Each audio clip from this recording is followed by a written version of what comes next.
Welcome to the Infertility Feelings Podcast. I am Jessie Brown. And I am Doug Brown. And welcome to this episode, our 10th episode. This is our 10th episode. We are actually ending this season. We will be back, but this is our last episode of the season, taking a small Christmas break. And we thought of no better way to wrap up our first season of bringing back our first guest, Dr. Andrea Ganahl. Welcome. Thank you. Great to be here. I love being with you guys. We love being with you. Thank you. Like we said, this episode will be the last episode before we take a small Christmas break. And as we look back on everything that we've covered over the last 10 episodes, right? Has it been 10 episodes? 10 episodes. Wow, time flies when you're podcasting. I know, it does. But after, through these 10 episodes, we've talked about the feelings that come up in infertility. We've talked about fear, anger, a lot of traumatization that happens through our stories of infertility. And as we're looking back on all of them, we kind of want to end this season on looking forward and thinking, what can we do as people who are going to go through lots of things in life, and we're going to continue maybe in our infertility journey, continue to try to grow our families. What can we do? What hope for us is there in terms of building something that will take us into the future? And that is the topic of today's podcast, which is how can we build resilience for this difficult season in our life? That's the question. Maybe we could just talk to you, Dr. Annie. What does it mean to build resilience? What does that word even mean? And therapeutically, is that something that we should strive for when we're going through something so difficult? Well, resilience is being able to handle stressful situations, to be able to respond in such a way that's not debilitating. I think of resilience as something that we build upon. That it's not something we have and that's it. It's something that we build more and more and more resilience as we go through life. Typically, we develop resilience through difficult times. If we don't have any difficult, challenging situations, it's very hard to develop resilience because it's a healthy response to stress. And your second part was... Is that something that we can hope for during this season? If we're all struggling, if many of us are struggling through this season and figuring out, I feel overwhelmed, I feel stressed out. Those things are always going to affect us. The feelings of infertility are always going to affect us. But what can we do in response? Can resilience be that response that we build? Absolutely. I think resilience is it's something we should strive for no matter what the stress is, not just infertility. And I think that we really should strive to think about developing resilience throughout our lives. Really, we want to develop that in our children, right? We want to develop this ability to handle stressful situations. And so I think there's great hope as we go through anything challenging, in particular infertility, that we can grow from that we can become stronger people by developing resilience. I think a big thing that we always say all the time is we have a hope candle that we light every Tuesday night for the infertility community. And I think in infertility, you're just so focused on the hope is to get a family. The hope is to get the baby. The hope is to get what? And I think sometimes we forget that there's hope for yourself. And I think that's what resiliency is there's still hope for you. Absolutely. Because infertility can feel so hopeless that there is hope for you in your life and you can make this easier. And I feel like that's what resilience is. I love that. And I love that what you're saying as far as hope for yourself, because I think no matter what the outcome is in your infertility journey, that there's always hope within ourselves, that whether or not you have your children naturally or whether or not you ever have children, there's always hope. And so I think what happens a lot of times when you're struggling with resilience is that you have to have the answer that you want. Yeah, especially when it comes to infertility. Yes. I can be resilient if. Right. Exactly. I'll deal with that when. Right. Yeah.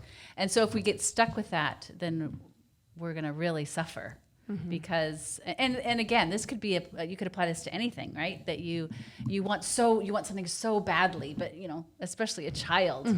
And if it doesn't turn out the way you want it to, then life is just ruined and you have a hard time having hope for yourself. And for What the is rest the of your life. fear, or what happens when you don't choose resilience? Let's take in infertility. What can happen? Well, I think a lot of things can happen. One, I think that we talked about on one of the podcasts about emotion, right? What emotions have you experienced a lot of? Depression, anxiety, shame, different things. I think that can get to an extreme. If we don't have resilience, if we don't respond in such a way that we have hope, that depression can become greater, that anxiety can become greater, and it can therefore affect our daily living. And so that's why resilience is so important, because it really can affect us psychologically, emotionally, physically, and so that's a huge part. Help me understand everything. No, I'm just joking. Yeah, please. Take us under your wing for every Oh my week. goodness. No, I think if I'm thinking about my life and my development as a person, the idea of being resilient, to me, maybe I'm just putting words in other people's mouths, but maybe this is just how I feel. I feel like there's a sense that when I was growing up, or even as I was developing, the idea of resilience just felt like just being tough, And Yeah. I didn't have a lot of words or a lot of even ways of understanding our response to difficult situations. If I was feeling overwhelmed, I just was overwhelmed. And I understood the idea of like coping, that made sense to me. And I understand that there were healthier ways or unhealthier ways to cope with something, but I didn't realize that there was an actual, I guess, attribute, or I don't know what you want to call it. Tangible thing to do. Yeah, or a word for something that I could build up to help myself go through stressful situations. It was kind of just like, these are the bad things that happen to you and they affect you in all these different ways. And there wasn't a lot of like, oh, I can build up something within myself to go through the difficult journey. It just kind of like, it just stuff hit Right. me, I'm trying to think, when did I learn what resilience actually was? Mm-hmm. And Yeah. it definitely wasn't in childhood. No, same. I'm thinking just a couple years ago, maybe. Right. Yeah, exactly. Right. First of all, I don't think it was a word used a whole lot. Yeah. I think that's part of it. And I think as a kid, and especially like adolescence, when you start thinking about how you respond to stressors, you're more aware of stressors. Right. We think, I'm just trying to survive. Resilience in my mind was just survive, get through this difficult situation. And including when I went through infertility, it was very much get through this process, get through this process. It wasn't about developing and integrating strength and courage and hope in my life. So, And I think why we do that, or for me, was if I do that, then I'm going to have to stop. I'm going to have to stop doing treatment. Like, is that true? Like, can you build resiliency at the same time as you're going through, let's say an IUI or IVF or whatever? oh, absolutely. Yeah. Yeah. I Yes. definitely think that. Yeah. I think that every time we have to go through something, whether it's deciding on what's the next procedure, or deciding on, okay, is it time to stop? Is it time to move on to another direction? We are developing resilience. When we start thinking about, okay, here's my situation, I don't like it, what am I going to do with it? What path am I going to choose to take? That is when we really start developing resilience, because now we're challenging ourselves. Am I going to go in the corner in a fetal position and say, this isn't fair, and kind of respond that path? Or am I going to say, okay, this is the situation, this is my reality, what am I going to do with it? And that you start kind of almost brainstorming with, okay, these are my choices. Am I going to connect to my community, or am I going to separate from my community? And so we're building resilience, in a sense, daily by the choices that we make. Right. And Wow. That's good. those millions of little choices that we have to make are kind of being forced upon us by, for us in our particular corner of what we talk about is infertility. Those infertility is making us make those decisions all the time. Because for me, I think, I knew like there's difficult things that happen in life. There's challenges that we have in life. But I always thought, the goal is just to avoid all the challenges, avoid the bad parts. Right. And only focus on the good parts, and maybe that would be the best way to try to live your life, would be if I can just have more good times than I have bad times, this is great. But there are situations in life where the bad times are unavoidable, I think, right? And I think that's where the idea of resilience for me fits in. We were talking earlier, and I was using this example of a watch, right? That like, you could, if you have a watch that's not waterproof, you avoid the water with your watch because if you go in the water, the watch breaks. But say you are in a situation, maybe you're on a boat and the boat is sinking. Well, that's a kind of a dire situation, but maybe, you want to go for a swim. Catastrophize, Doug. Yeah, seriously. Yes. Well, our boat is sinking. But no, maybe you want to go for a swim or something like that. And you're like, well, my watch, I can't go in the water. The goal wouldn't be to avoid water forever. The goal would be to get a more waterproof watch so that you can go through these difficult situations, go through the water, so to speak. To me, that's what resilience is. It's, for us, we wanted to grow our family, and it was like, okay, that means we're going to go and do these fertility treatments. It was like, yeah, but I'm going to feel stressed out. I'm going to feel overwhelmed. I'm going to feel anxious. If I was living previously the way I was, it would be like, well, then don't do it. Then don't do the fertility treatment because sounds too hard. Yeah. Or you're like, how miserable. You're going to be bummed out. What if it doesn't work? And it's like, yeah, you're right. I just won't do it. But I think that going the opposite direction is, well, maybe I can build more resiliency in my life based off my decisions, my community, how I respond to difficulty, so that going through this will still be hard, but I will have the skill set to be able to let it not destroy me, Right. We really want to go towards difficult situations. I think so often, right, it's very hard to go through anything painful. Right. You don't want to do it. Right. And yet, those are oftentimes where we grow the most. And it's oftentimes where we experience the greatest events because we're willing to kind of get out there and be challenged. So if we were afraid to do everything and we just sat at home, we're not developing character, we're not developing excitement in our lives, and we're not developing resilience. Right. So we don't want to avoid the hard, difficult things. So in a way, infertility is an opportunity to build resilience. Absolutely. I think you could look at it that way. I think so much about it, our lives and our challenges, is interpretation. How are we going to interpret this event? And we have choices how we're going to interpret it. And so I think like sometimes that. people don't feel like they have a choice, especially when it comes to infertility. I think that's very true. Yeah. But we always have a choice. Yeah. In infertility, we have lots of choices to make. Some of them are much harder than others, for sure. Right. But if you think about it, we're making choices every day. And then specifically in fertility, you're choosing whether or not to go to this doctor. You're choosing whether or not to do this procedure. So lots of choices are being made. And so how do you do that? How do you, you're in an IVF cycle and you want to do it better, and you can tell that you're, showing signs of depression or anxiety or not sleeping or not eating or what have you. How do you in that moment say, I'm going to build some resiliency or whatever? How do you do that? I think one of the most important parts of developing resiliency is community. And I think every time I've spoken, Yes, you have. And we with love you, it. Yes. we talk about community. Yeah. Because we heal through each other. We heal by expressing our feelings. We heal by talking to loved ones, people we care about that care about us, and receiving compassion. That heals us when we receive compassion from someone else.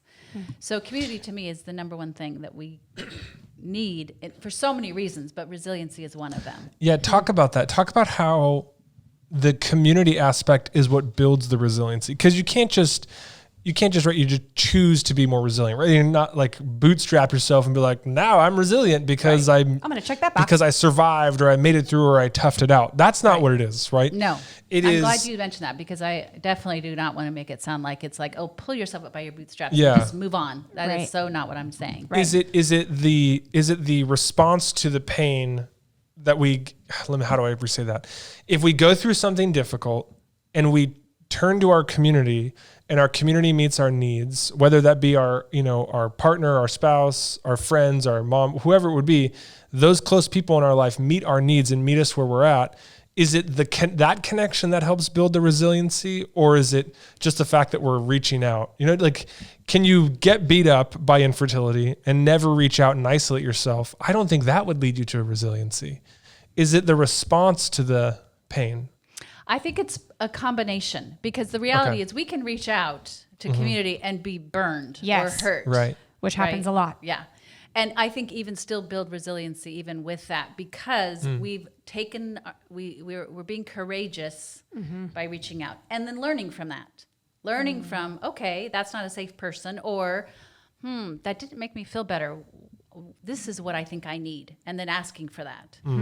So I think a huge part is just the courage to reach out to community.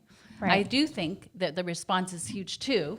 Ideally, you're going to have someone who you reach out to that's compassionate and empathic and has some words of wisdom for you, or words of wisdom may or may not be what you want. But it's true. Words of just encouragement. Yeah. So there's another part of developing resiliency. I think too, if you think about anything you've been through that's been difficult in your childhood or adulthood, Yeah. and you think, how has that made me a better person? Most of us can come up with, you know what? Growing up in that situation was super painful and not necessarily a good thing. Yeah. But I've become a compassionate person because of that. Or I've become a stronger person because of that. Or I've made these choices in my life because of what I've been through, and those have been great things that have happened in my life.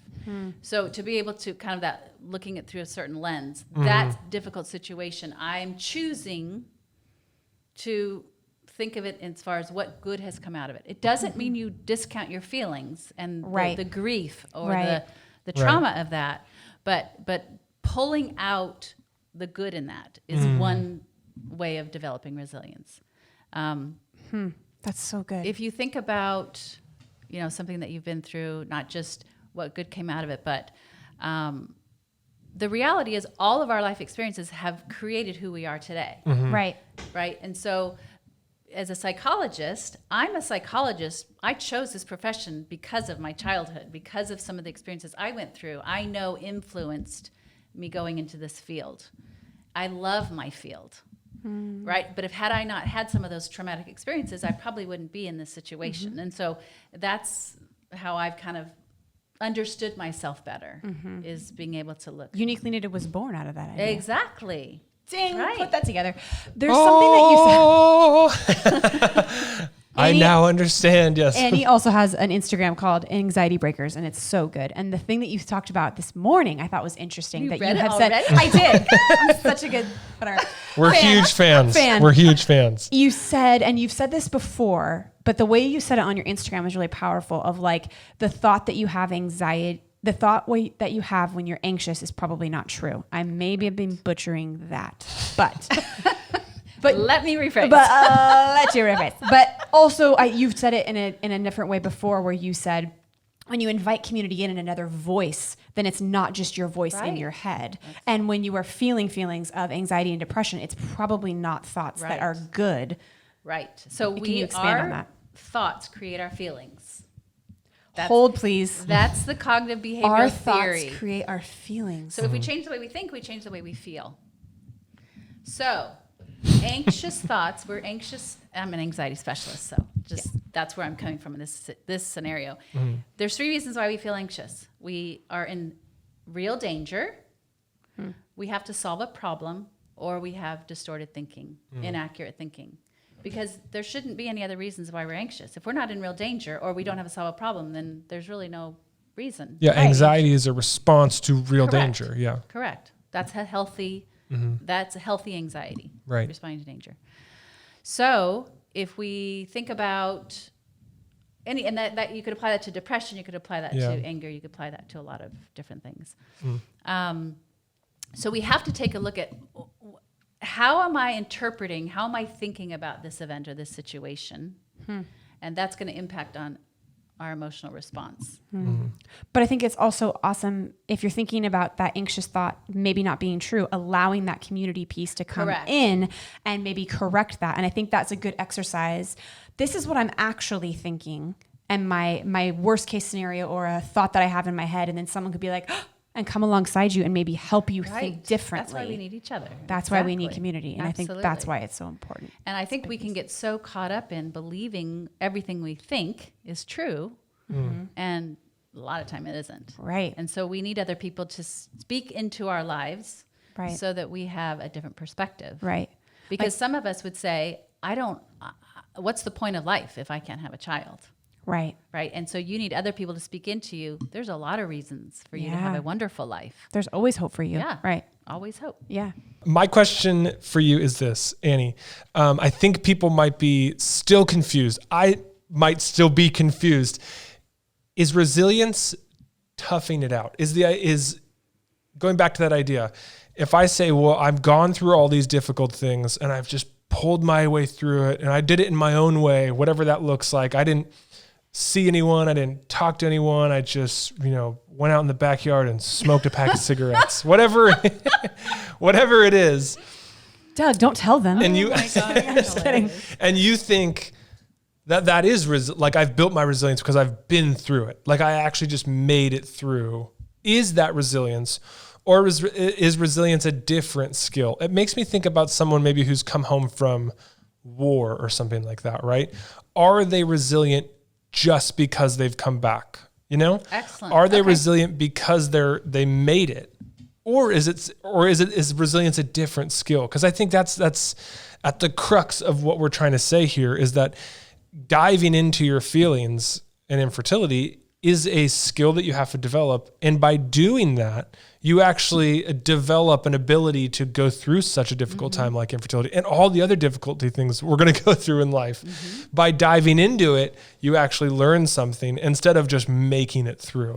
Yeah, I think the main thing that I think about, just kind of toughing it out is you're not acknowledging your feelings. You're not acknowledging the pain and suffering. It's more, I think about really maybe the next generation, 2 generations up. That's very much my grandfather, right? That is like, Yeah. what are you talking about feelings? And Yeah. You're fine. Yeah. Right. Yeah.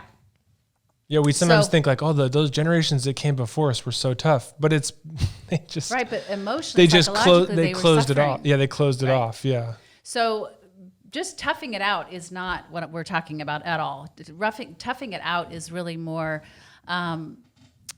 hey, I got through it and that's it. And you oftentimes see people like that who are, have issues with addiction because they've toughed it out and they really haven't dealt with the actual issue. Right. Right. So coming home from war, which is a great example, there's a lot of people coming home from war that are really, really suffering. Yeah. That they haven't toughened it out. They are going through hell and back. Right. And so developing resilience for them would be talking about their trauma, processing their trauma,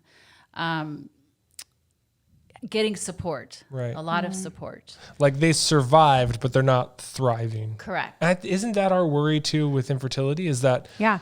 Jesse? I mean, even as we started this podcast, as we started Uniquely Knitted, it's that people wouldn't just make it through infertility and then be like, I made it through, but then not live as this thriving life. We want something more for them. Yeah, we do. And I think for me, I was in that just get through it. Just get through it. Yeah. I'm a very tough person. I can handle a lot. I can handle a lot on my plate. And it was like, oh, I'm not handling this well. And oh, my thoughts are really dark. And, so I think that when there's an opportunity for that, especially when it comes to infertility, that there could be a different way and it quote unquote could be easier in a way to get through it. I am like, want to shout it from the rooftops. I'm like, drink the Kool-Aid, people. Like, come on. You know what I mean? So because there can be an easier way of building up resilience. And I'm learning so much just by, talking to you and talking to other therapists of like what it truly means to be resilient. Because I think in the beginning of this, I would have thought different. I would have just thought, just talk about it. Yeah. Just talk about it. Because that's what I did, is anyone that would listen, I would just share. And there was some times where that went well and sometimes that didn't go well, but I had a really awesome community that was with me. But I would have just said that. And I think there's so many different things with resiliency too, of, not just even like building community, but then also, knowing your story and knowing what's happening to you and sitting in your reality of the cards that you got dealt is, I'm on my second miscarriage, and really thinking about that and feeling those feelings is important. Yeah. I think what you said about surviving is toughing it out. Thriving is resilience. Yeah. That's the difference. Somebody put that on a t-shirt. I know. I'll I was wear going to it. say I hat. like it. A Yeah. mug. A mug. Wait, let's say it again. What was that? You said You're like, surviving is toughing it out. Toughing it out. Thriving is resilience. Yeah. That's I so just made good. that up. just now. I love that. Quote Annie Ganahl. But that's the goal though, right? Is But to that's go the goal, from is to thrive. Yeah, the goal is And like I survived infertility. It's like, Right. well, that's not And I really want to emphasize, if you had stayed stuck in that, it would be affecting you today. Even though, so you have an adopted child, you have a foster child, you would be suffering today had you not chosen to thrive. Yeah. Because the reality is that when we go through something super stressful and we don't process and we don't get some healing and some acknowledgement, ownership, we don't not only own that it's our reality, but own that this is my life and I'm going to choose what path I'm going to take. That stress, that trauma is going to affect you until you process it. It doesn't just go away. Yes, And 100%. so it's so important. I mean, if I could emphasize anything to your audience, our audience would be that we have to work through our difficult situations.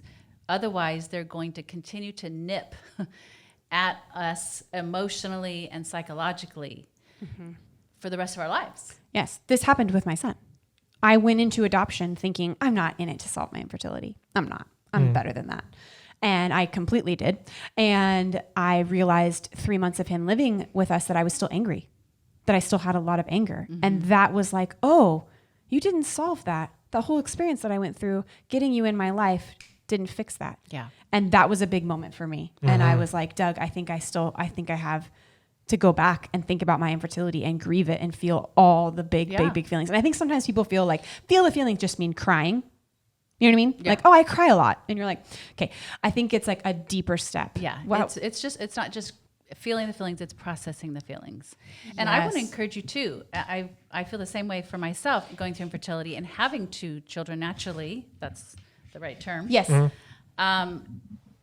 I still carried the trauma of infertility with me for a long time. And so no matter what your outcome is in your infertility journey, you still have to go back and deal with how difficult this time in your life is, because it changes who we are.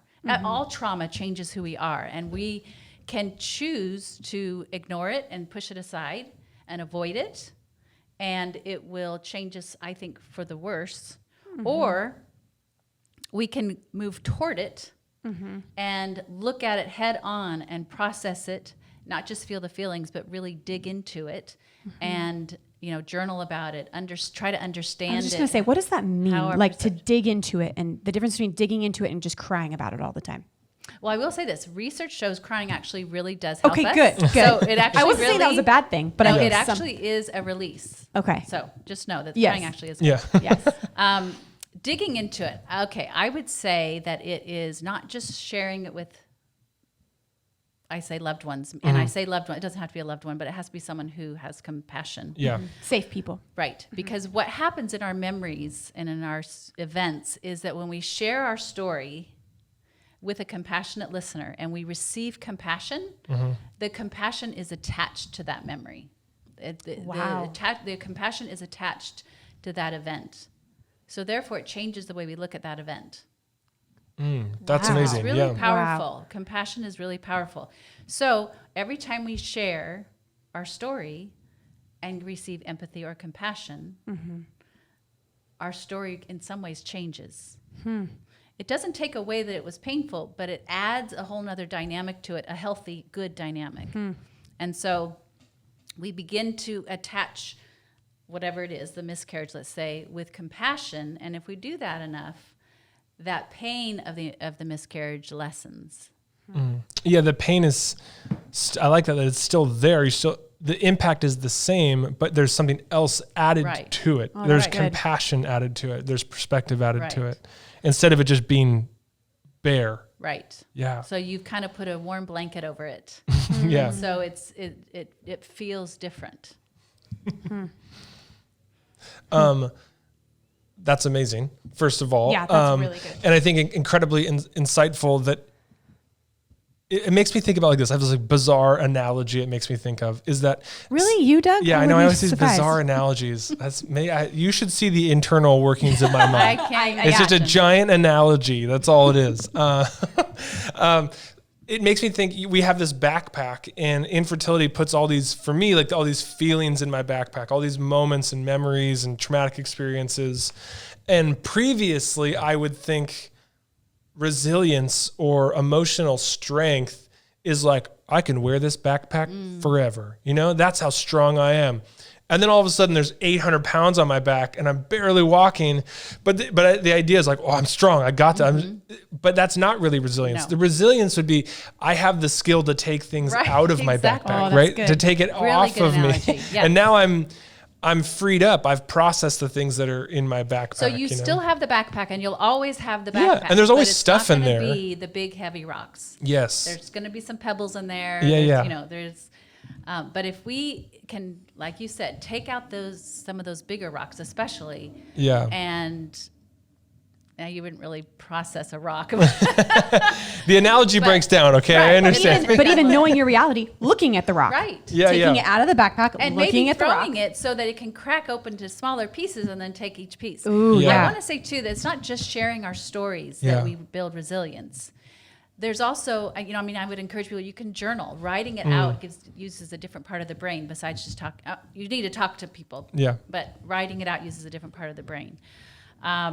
Setting boundaries is actually another way of building resilience, right? Because it gives us, there's a lot of things we get from setting boundaries, but one of which is a better sense of self, that we don't need to take on other people's stuff, and nor do other people take on our stuff. Yeah. And so by having emotional boundaries can be a way to build resilience. When we take on and take on and take on other people's stuff, right, we're going to we're building rocks in our backpack. Right. So I think Or we're there's- letting people add stuff, Right. you know, like, yeah, absolutely. and I think again, another one would be the ownership, is being able to say, okay, this is my life. This is my situation. What am I going to do with it? Yeah.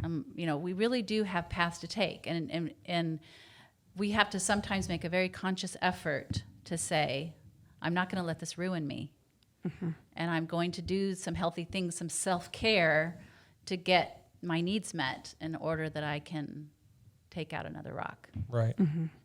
That's so good.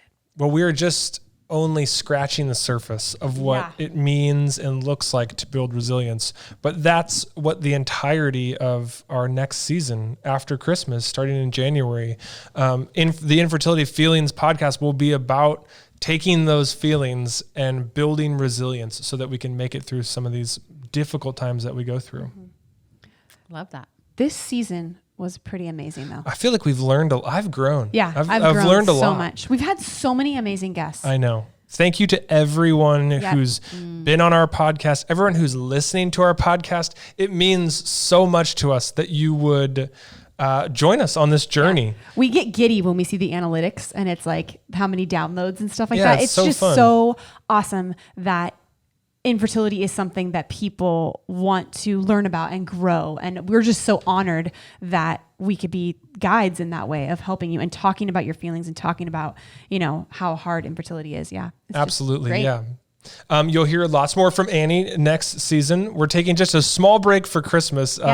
We know that we wish we could keep going, but it makes sense for us to take a small break. But we'll be It's back boundaries. It's called boundaries. early January. Boundaries. Yeah. Early January, we will be back. We are so excited for our next season. We are just really, really, really grateful for every single person that has listened.